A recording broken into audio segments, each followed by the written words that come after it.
Sebelumnya selamat malam, perkenalkan nama saya Solikin Supriyono, selaku Ketua Umum Federasi GSGB. Pada malam hari ini kita tadi sudah melakukan beberapa kegiatan. Yang pertama rapat teklab untuk persiapan peringatan May Day besok. Yang kedua persiapan alat-alat peraga kita, mulai pemasangan bendera, terus pemasangan poster oleh kawan-kawan, dan alhamdulillah di malam hari ini sudah sekitar 90% semua terselesaikan. Tinggal nanti besok kita keberangkatan di titik aksi dan juga bermula dari titik kumpul kita yang akan dibuka tepat di jam 8 pagi. Dan ada tema kita, karena kita juga tergabung di dalam Konfederasi Persatuan Buruh atau KPBI. Kita besok bersama juga dengan kawan-kawan komite politik itu dalam peringatan May Day tahun 2025 besok kita mengangkat tema kapitalis dan neoliberalisme adalah musuh bersama kaum buruh. Kenapa kita mengambil tema tersebut? Karena memang pada saat ini di negara kita sistem kapitalis masih ada dan pemerintah masih banyak yang tunduk terhadap kapitalis, dan banyak juga aturan-aturan khususnya ketenagakerjaan yang sangat tidak baik untuk kaum buruh. Lebih banyak menguntungkan terhadap para kaum kapitalis. Maka dari itulah kita mengangkat tema kapitalis dan neoliberalisme adalah musuh bersama kaum buruh. Rencananya ini besok mau di mana, Pak? Untuk rencana aksi kita itu besok kita akan ke gedung DPR RI dan MPR RI. Memang di awal kita ada rencana aksi kita ke Patung Kuda dan juga ke Dubes Amerika. Akan tetapi karena di Silang Monas ada acara juga May Day Pesta yang digelar oleh kurang lebih 5 konfederasi yang di situ dihadiri oleh Presiden RI Bapak Prabowo, akhirnya pihak keamanan meminta kita aliansi Gebrak untuk pindah ke lokasi, dan akhirnya kita sepakatin untuk aksi Gebrak bersama KPBI dan juga komite politik akan dikumpulkan di DPR dan MPR RI. Aturan yang ada, karena ini sangat merugikan bagi kita, karena kita menilai masih banyak anak-anak muda yang tentunya masih panjang perjalanannya, masih panjang kebutuhannya. Ketika mereka dikerja outsourcing dan kontrak, ini mereka akan gampang terputus kontrak dan tidak ada kepastian pengangkatan ataupun kepastian status kerja mereka nggak ada. Jadi kita masih tetap mengangkat isu outsourcing dan kontrak untuk dihapuskan.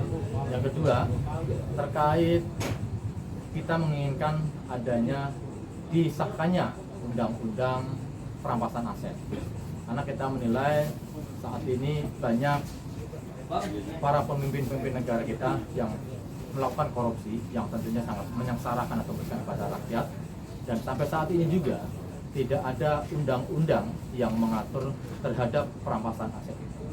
Ini kita menginginkan biar nanti ada sebuah efek jerak terhadap para pemimpin negara ini yang melakukan korupsi. Ketika aset-aset mereka dirampas oleh negara dan mereka dimiskinkan, tentunya ini akan menjadi efek jerak terhadap para calon-calon pemimpin di masa berikutnya. Yang berikutnya juga ada tuntutan untuk disahkannya undang-undang PRT yang sudah sekian puluh tahun mangkrak di DPR RI, tidak pernah disahkan, kadang pembahasannya pun juga tidak serius. Kita masih menginginkan hal itu untuk segera disahkan. Dan berikutnya juga ada mengangkat isu terkait untuk segera dibuatkan undang-undang ketenagakerjaan khususnya yang pro terhadap kaum buruh sesuai dengan amanah Mahkamah Konstitusi. Kita tahu bersama kemarin undang-undang Omnibus Law sudah dibatalkan ataupun dianggap tidak sah oleh Mahkamah Konstitusi, sehingga kita menginginkan untuk segera dimunculkan kembali undang-undang ketenagakerjaan yang pro terhadap kaum buruh. Ada juga undang-undang TNI yang kemarin disahkan oleh DPR RI yang waktunya pun cukup singkat. Mereka ada ketemuan bahkan di hotel untuk membahas draft itu sendiri, nggak tahunya hari berikutnya nggak lama nggak bisa. Ini kita nilai ini juga sangat merugikan bagi kita sebagai kaum buruh, apalagi pada aktivis-aktivis.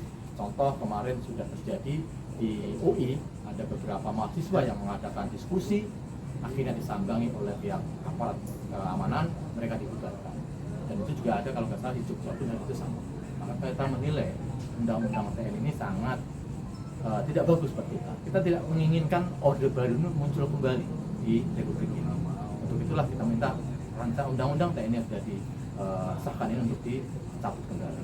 Dan juga kita meminta juga untuk dibatalkannya rancangan undang-undang Polri, kebijakan Donald Trump yang nilai ekspor itu ada pajak tinggi. Ini akan berdampak luas terhadap buruh, terutama mereka yang mengandalkan penjualan ekspor. Dan ini terjadi juga banyak pekerja-pekerja yang PHK yang hanya mendapatkan haknya pun terkadang tidak sesuai dengan apa yang ada di aturan. Bahkan yang sesuai dengan aturan pun ini sangat kecil, apalagi ketika mereka mendapat haknya tidak sesuai dengan aturan, dengan alasan perusahaan ruginya besar, yang ini dan itulah yang tentunya kita tidak bisa terima alasan seperti itu. Bahkan ada beberapa perusahaan yang di wilayah Bekasi sendiri yang kemarin bilang katanya perusahaannya rugi, ternyata ini hanya sebuah tipu daya. Mereka kembali membuka perusahaannya dengan nama yang baru, merekrut pekerja yang upahnya lebih murah. Nah, saat ini juga kan ada pekerja-pekerja magang yang tentu upahnya pun sangat murah dibandingkan pekerja kontrak. Ini ada banyak pelanggaran-pelanggaran yang terjadi di perusahaan-perusahaan yang mempekerjakan pekerja magang tidak sesuai dengan aturan. Maka kita juga besok ingin menyuarakan hal itu terhadap pemerintah kita agar perusahaan-perusahaan itu ketika merekrut pekerja magang sesuai dengan aturan yang ada. Bahkan kita lebih ekstrim lagi untuk menghilangkan sistem pemagangan, karena dirasa ini sistem perbudakan baru. Mereka dipekerjakan dengan jam yang sama, pekerjaan yang sama dengan para pekerja, akan tetapi upahnya lebih rendah. Rencananya besok itu akan menerjunkan berapa orang dan menggunakan berapa bis, Pak? Rencana kita dari Federasi GSBB akan membawa massa kurang lebih 500 orang dan akan membawa bis itu sekitar 10 armada. Dan ini besok juga ada kawan-kawan dari federasi yang lain yang juga akan bareng bersama kita untuk titik pemberangkatan dari Gobel menuju DPR RI. Total gabungan itu kira-kira ada berapa, Pak? Total gabungan kurang lebih dari 1000-an.